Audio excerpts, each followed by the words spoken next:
Bankruptcy and foreclosure on your home. A frightening thought, isn't it? To understand how and why it happens to thousands of Australians every year, listen for just 36 minutes to make sure it never happens to you or your children. I am the Constitution of the Commonwealth of Australia.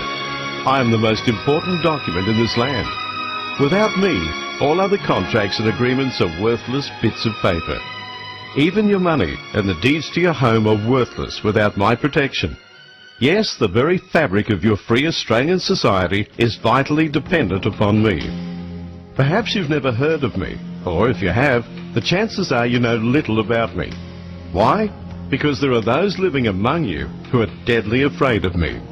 They've kept me out of your schools and universities for decades, and they fully intend to have me quietly hidden away from you.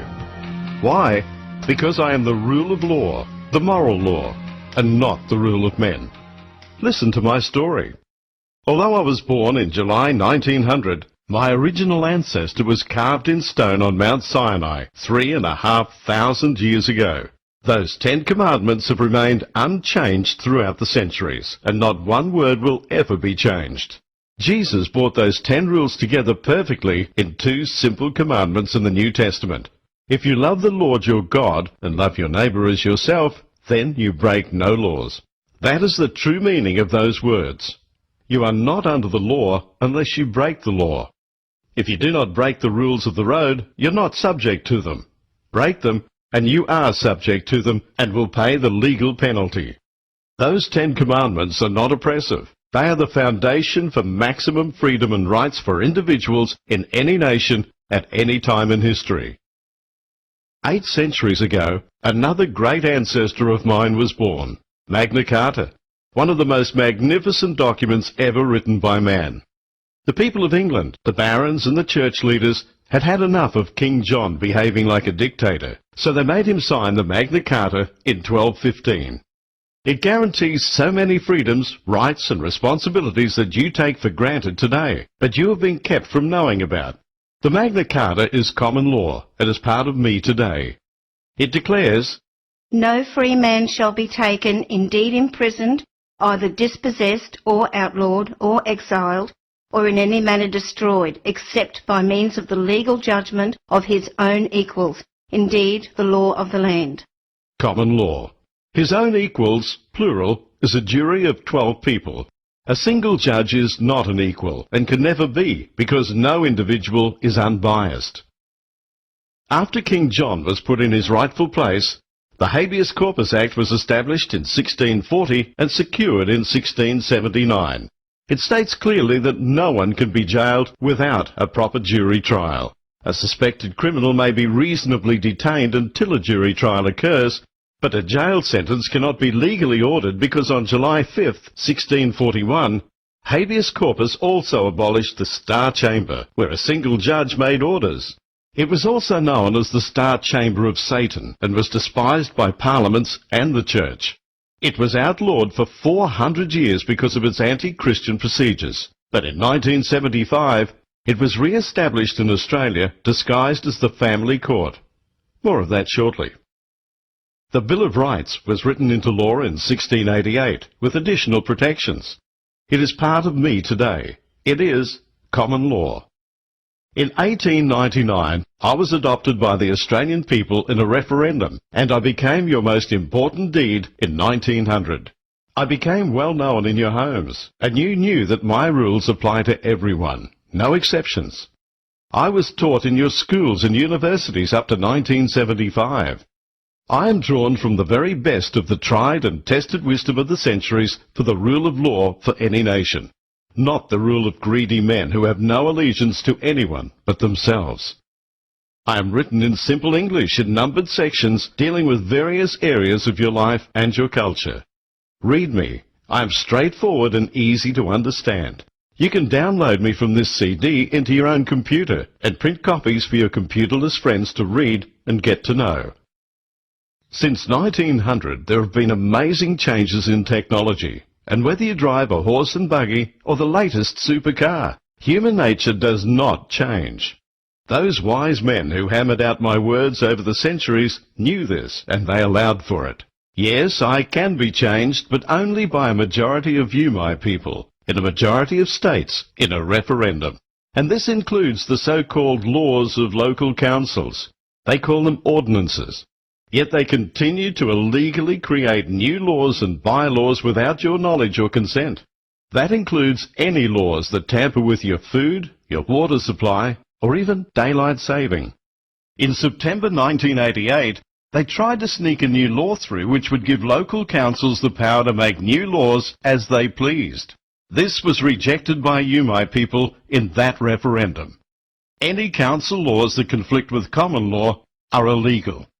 No one, not even a policeman, may legally enter your property without your consent or a proper judiciary order. If anyone says they're authorised by a town council, that is a lie. No council, no government department, nor any private organisation can authorise one person to make a rule over another. Those counterfeit policemen and women have no legal authority over you, no matter who they say they work for. So if they do enter your property, threaten you in any way, or try to take anything which is legally yours, have a video camera ready and record it. They hate it. Remind them that an order by a single magistrate is not a judiciary order. It is illegal because it is a violation of common law in the Criminal Code Act 1995, Section 268(10). Any council laws that conflict with common law are illegal. Proper rules are not oppressive. They're there to protect freedoms. Before we play golf, we all agree to abide by the rules. The ball should be played where it lays, is to be obeyed by everyone. But that rule could be changed, providing we all agree before we play. And so it is with me. There have been minor changes that have been approved by you, the majority of people in a majority of states. But they were minor issues that gave governments no increase in power. Since 1900, they attempted to get more power over you 46 times, but through national referendum, you rejected 40 of them. Did you know that in 1932, the Tasmanian government tried to abolish itself and hand over control to Canberra? The wise Governor-General said, "You can't do that. You must ask the people first." You, my people, said no, and a new government was elected. Did you know that in 1975, your Prime Minister, Gough Whitlam, attempted to defraud Section 83 regarding the nation's money supply? The wise Governor-General said, "You can't do that. You must ask the people first." You, my people, said no. The Prime Minister was sacked, and you, my people, endorsed the Governor-General's action. You elected a new government with a landslide majority. The wisdom and dignity is within the office of the Governor-General, who acts on behalf of your non-biased umpire, the Sovereign of the Commonwealth, who cannot be bribed. Now you know why wannabe Republicans seek to abolish our Queen. And don't be deceived by judges and solicitors who will try to tell you that I am not valid today. That is a deliberate lie, and the High Court says so. In 1996, the High Court of Australia, the highest court in the land, Section 71, in what is called the Cable Principle, declared that the Commonwealth remains one and indivisible, just as I do, with only one judicial power, not different rules in each state. Did you know that on September 5th, 2006, in that monumental case of Forge versus Australian Securities and Investments, all 7 High Court judges stated unanimously that your Constitution reigns supreme, that's me, and that all other laws and rules are subject to me. So if any laws conflict with me, they are invalid and illegal. Section 109. When a law of a state is inconsistent with the law of the Commonwealth, the latter shall prevail, and the former shall, to the extent of the inconsistency, be invalid. So you see, my people, that I was hammered out over centuries by wise men who foresaw that evil individuals, organisations, local councils, even governments would try to get around me, to fulfil their power lusts and to line their own pockets. So those wise men built safeguards into me, the most important being your absolute right to trial by a proper jury, not by a single judge. A jury is your right in any court, including the evil family court. No judge, no magistrate, nor any individual has any right to dissolve a marriage or make any orders without the free consent of both spouses, face to face. Sections 79 and 80 are very clear. They state in essence that in any court, the trial on indictment of any offence against any law of the Commonwealth shall be by jury. today your rights to a jury in civil matters are ignored. But if a criminal offence is identified, you have the right to file a private charge via the Melbourne Magistrates Court, and after the Crown authorities have declined to present, then the legal right to apply for a grand jury in the Supreme Court of Victoria now can apply. You have little chance of a jury for civil matters, so it's better to settle out of court and save the so-called legal fees. Marriage is a Commonwealth issue, Section 51, and the Bible laws, especially in Mark chapter 10, all of it, are the guidelines. In fact, if any section of me is to be interpreted, then the Bible laws prevail, as stated in my preamble. To ensure safety, we all drive on the left-hand side of the road. Likewise, in our society, we all abide by Christian principles.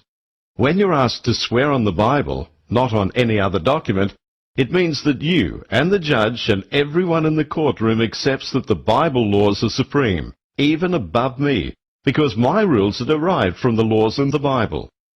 For example, there were 12 disciples, and 12 has been the number of jury persons selected by Christian societies to be, in effect, judges plural with a small j.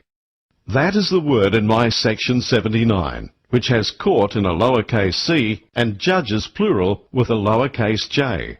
This is most important. Small c court is simply a hearing, and no judgments nor orders can be made there without your consent. Small j judges plural is a jury. A judge is not a justice without a jury decision. If you face a judge who went to law school later than 1975, you may need to inform him that there have been no referendums to tamper with sections 79 or 80 or 109. If he disregards your legal right to trial by jury or attempts to dismiss your case, you must challenge the jurisdiction of that court and demand a proper jury of 12. Any order by a single judge, magistrate, registrar or anyone without your consent is invalid and also carries severe penalties against them, as listed in the Crimes Act, Section 43, for obstructing the course of justice. Judges and solicitors are deadly afraid of juries and will stop at nothing to keep them out of the courts, even threats of ridiculous fees. And if that doesn't frighten you, they've used force and harassment, off the record of course. What used to be the police service has become the armed police force. However, you are bound to obey orders by a proper policeman, and if his actions are proven to be incorrect in a legal court, then the rule of law will prevail.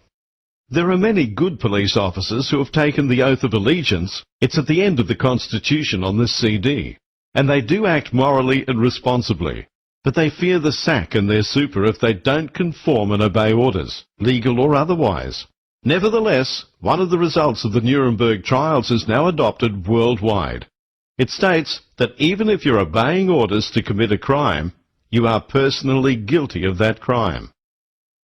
The judiciary will try to confuse you in legalese language. Some will rant and rave at you, some may ignore you and even attempt to order you to leave the court. But take no notice. Stand up to them and know your constitutional rights. Remind them that the court does not belong to a single judge. It is your court, the People's Court, and has been since 1215. When you go to court, do not go alone. Take a group of friends to witness the proceedings. It is a public court. They have every right to be there. Sections 79, 80 and 109 are most important. Learn them off by heart. 2,000 years ago, the wisest teacher in history challenged the evil judges and lawyers face to face in Luke chapter 11, verses 46 and 52 in your New Testament. Look it up. But their descendants are with us today in every nation. They have not changed their nature nor their plans, only their appearance. Listen to me, my people. I am the rule of law. But those who Jesus rebuked on several occasions seek the rule of men. That means ultimately Republican dictatorship. Now you say that USA is a republic. Yes, it is. But what has prevented it becoming a dictatorship is they have the Second Amendment in their constitution, the inalienable right to bear arms. No dictator can successfully take over a nation while the people are armed. Did you know that in Switzerland and some American counties, you can be fined if you do not have a gun and ammunition in good working order in your home? Switzerland has little crime and no home invasions.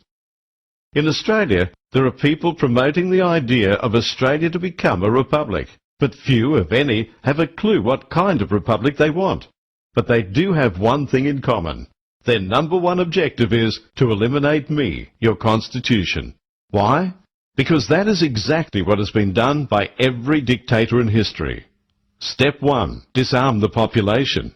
Step 2. Plunge the nation into impossible financial debt.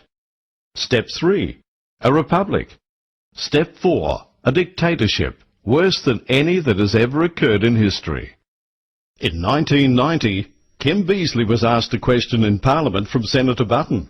Beazley replied, "The United Nations has given the federal government a mandate of ownership for housing, farms, property and business to government control, once the Republic has been proclaimed." So there you have it, the real purpose behind the push for a republic, which will become the worst dictatorship in history. Why? Because of today's money power. Over history, money has been in many forms. Gold and silver, cattle, coconuts, and even rum in the early days here. Money is a far superior system to barter, and there's nothing wrong with lending to invest in a productive profit-sharing venture. But to charge interest on created money is the root cause of all economic problems. How ludicrous it would be if a railway organisation employed a printer to print their tickets, and the printer says, "Because I created these tickets, I own them, and I will lend them to you at face value plus interest." You say, how ridiculous. But that is exactly the way it is today with the money system. Have you ever heard of a train not running because they didn't print enough tickets? Of course not. But that's just as stupid as saying you can't build roads or schools or whatever we need because we lack the money. We have the materials, the man and machine power and the skills to make it happen. So how can you say there's not enough money when in reality money is nothing more than a sophisticated ticket system? Today, the money or ticket system is 95% computer blips and only 5% notes and coins. It is created and controlled exclusively by the banks. It is the system which causes your problems, the mathematics. If the interest rate is 5% on a $100 loan of new money, then 100 plus nothing does not equal 105, which is the amount the banks demand you pay back. The extra 5 is not created, so the nation as a whole can never get out of debt to the banks.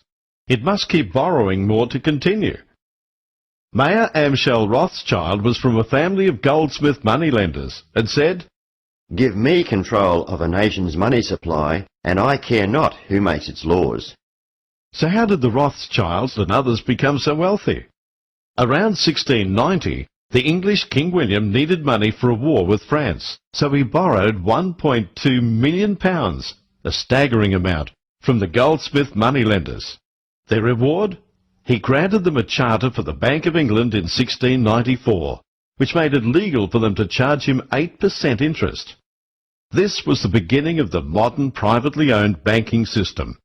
It has taken them only a few hundred years to become the only source of money, and your slave masters. Did you know that the Reserve Bank is not a government operation? It became independent in 1960. It creates money out of nothing. But that is not the problem, as you'll see. The problem is the Reserve Bank is just like the printer for the railway tickets. It pretends it owns that new money and lends it to your government with interest on top and takes a mortgage over your taxes. Now you know where a large chunk of your taxes go. Ask yourself or anyone who should know, politician, financial advisor, bank manager, hairdresser or cab driver, they know everything. Ask them. If every nation is in debt, who is the creditor? You'll be dismayed at the answers. Did you know that under my section 51, 4, 12 and 13, Your Prime Minister and your Parliament have the duty and the legal power to solve the so-called money crisis in only a few weeks with no interest and no debt. Governments, and governments alone, not the banks, have the legitimate power to issue the nation's money or credit to represent the real wealth of the nation.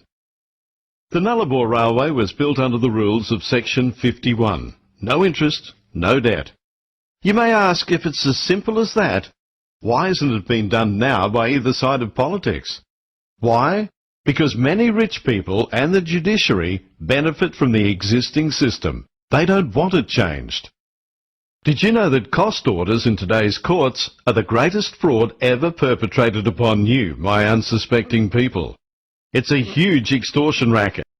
In 1640, Habeas Corpus Act, which is also contained within me, ordained that unless and until a jury trial is held and an event of a judicial nature occurs, no costs are payable by either side in proceedings, regardless of any direction from any Parliament. In other words, only a jury can award costs, and any ruling made by a single judge without your consent or a jury is illegal and invalid. Period. On August 20th, 2001, the penalty was fixed at 25 years jail for both the solicitor and the judge who commit the crime of costs orders. It comes under slavery in the Criminal Code Act, Section 268(10). Did you also know, my people, that variable interest loans are illegal? For a loan contract or any agreement under common law, there are 8 essential elements. There must be an offer, acceptance, sufficient consideration, capacity to contract, intention to enter legal relations, legality of purpose, genuine consent, and certainty of terms. Variable in the Oxford English Dictionary means uncertain. The fraud committed by the banks is contract fraud under common law, the uncertain terms of variable interest. Did you know, my people, that banks never lend depositors money? All bank loans are new money created out of nothing. It used to be at the stroke of a pen, but today it is nothing more than electronic blips in their computer system. Traitorous politicians have given the banks the power to create the nation's money, which they lend to you, and they demand interest on it.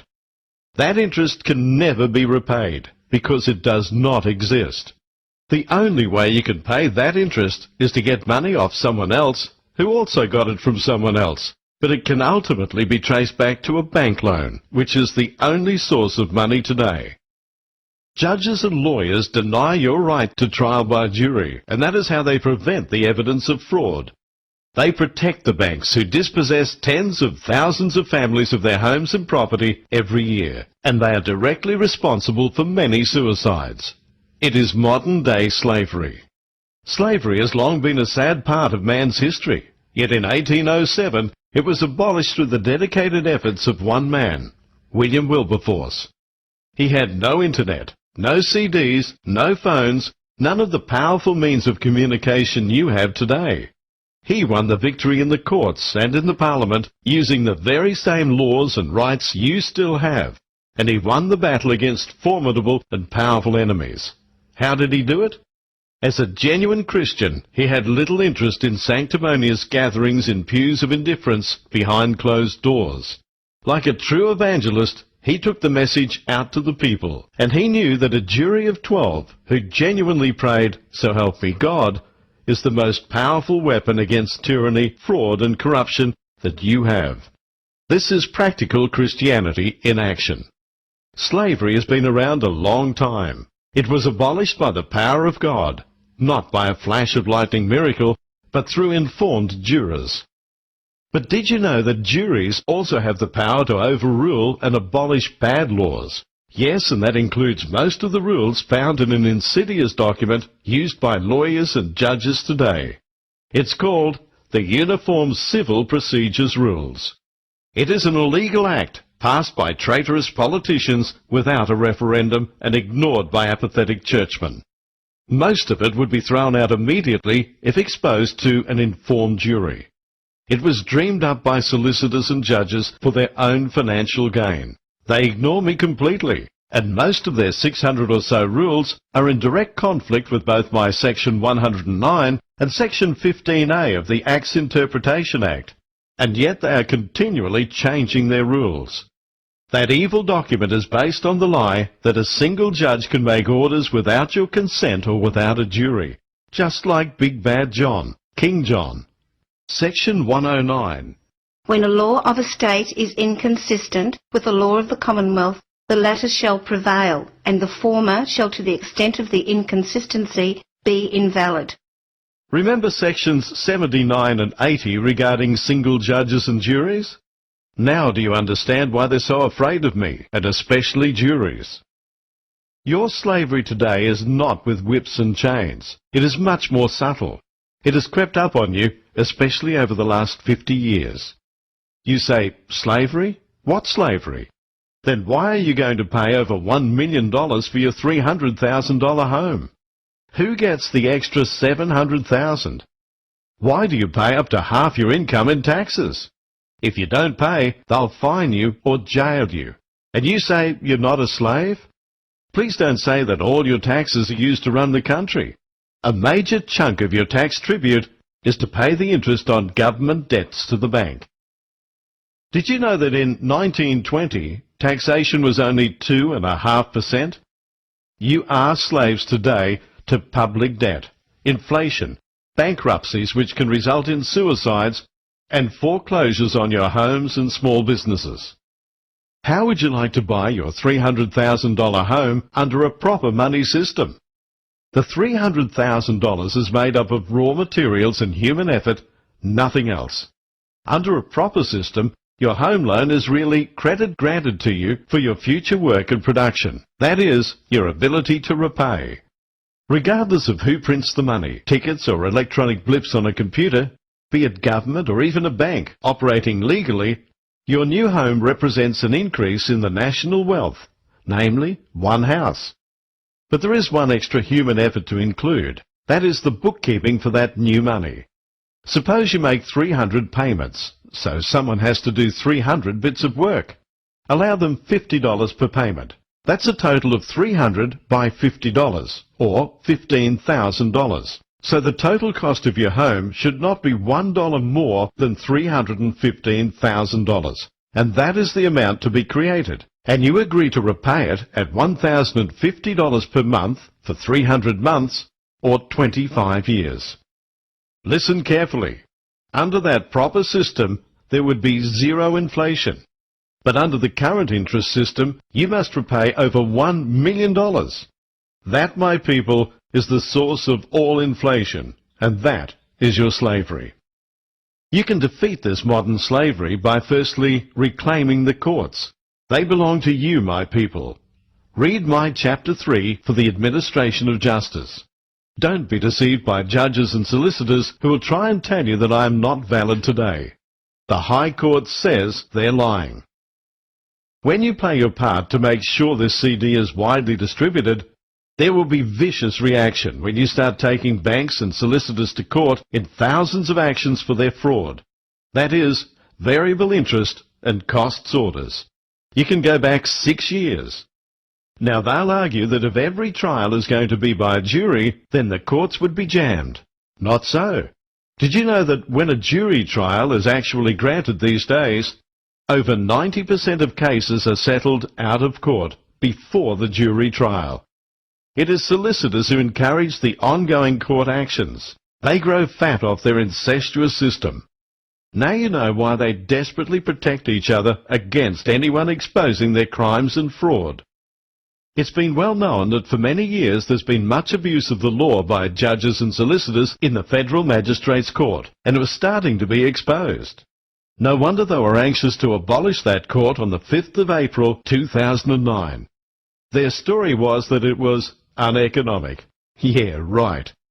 Nevertheless, you can expect a lot of lies and attacks against this CD from the media. They will lie, they will distort the facts, and they will rubbish any reform as printing press money, wild inflation or whatever. Of course notes and coins are made on printing presses. They don't grow on trees. Whatever they do, even threats of massive financial crisis, don't panic. It's not a problem, because under Section 51, your government can, in only a few weeks, restore your money system to represent the real wealth, your farms, your minerals, your homes, your transport systems, and much else. Generally, politicians are not held in the highest esteem, but they too have mortgages and children trying to buy a home or get a job. When they get to understand the solution and forget the party politics, they have access to honest experts who know how to fix the money system legally, morally, and efficiently. Governments do not have to go cap in hand to banks for finance to build roads, hospitals, or whatever. In Section 51(4), 12 and 13, they already have the power to create real money with no interest for government projects. A new road costing $10 million is an increase in the real wealth of the nation. So governments have the right and duty to create that $10 million and distribute it debt-free to pay those who worked to build the road exactly as the Nullarbor Railway was built. Imagine what just that step forward would do to reduce your rates and state taxes and stop the ridiculous and traitorous action of selling our state and national assets which belong to you. Remember, money is not a commodity. It's not wealth. It's a representation of the real wealth which is owned by you, my people, not the banks. Now you know why they're so afraid of juries, and why they are the real force behind the push for a republic. So what can you do? When the Israelites were in slavery, Moses did more than pray about it. He confronted Pharaoh head-on, and with persistence and divine help, the Israelites' slavery was ended. Note, God's miracles came after Moses took action. When Fred Hollows is presented with a blind person, he does more than just say, let's pray about it. He uses his God-given gift and operates to restore that person's sight.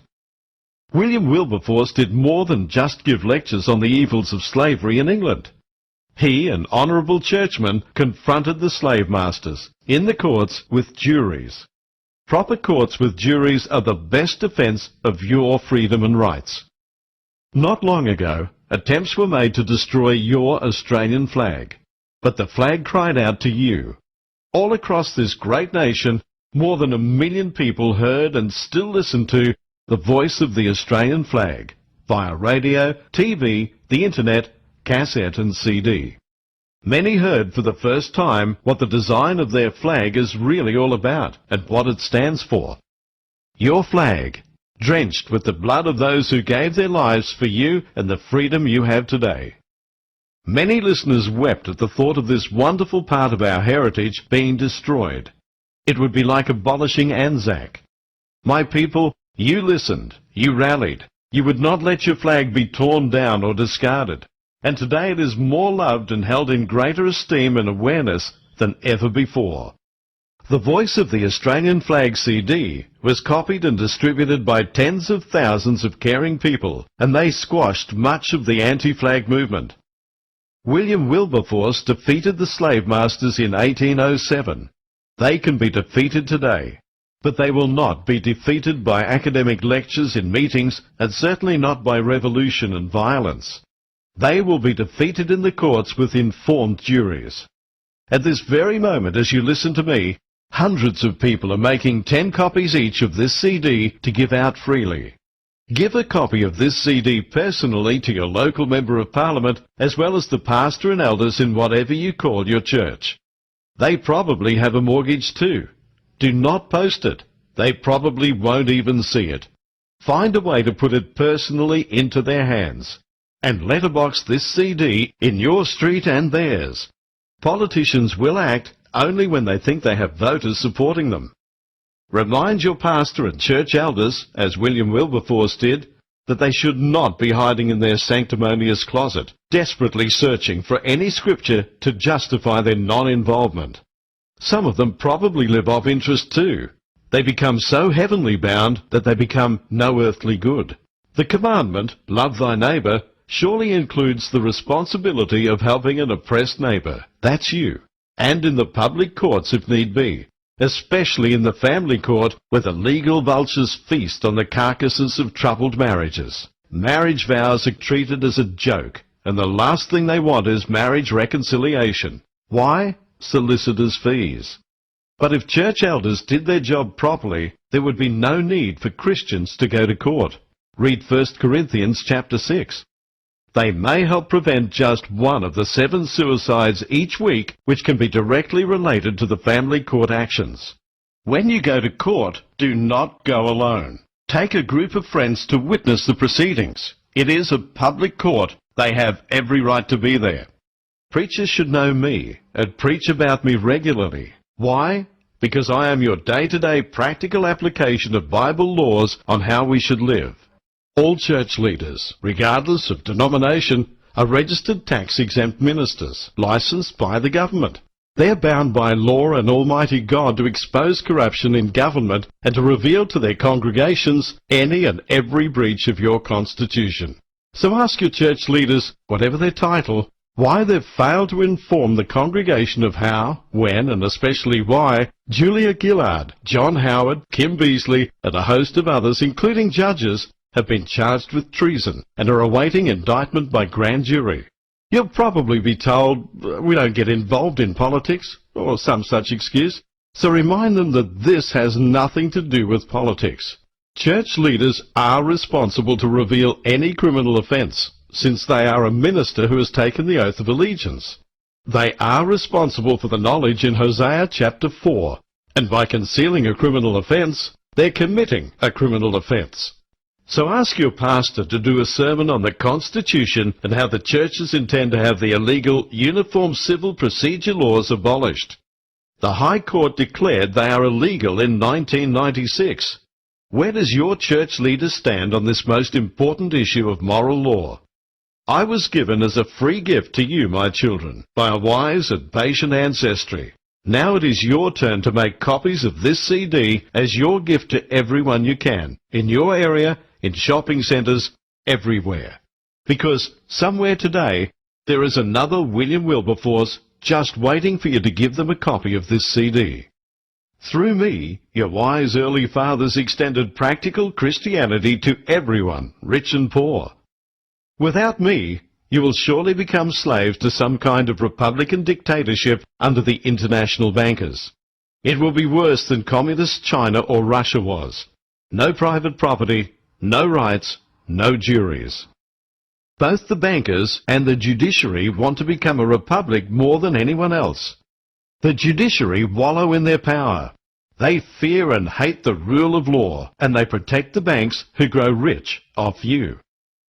I've been set in place to protect you against them and anyone who attempts a legal power over you, no matter where you live. I was born from God's holy word and wisdom that none can dispute.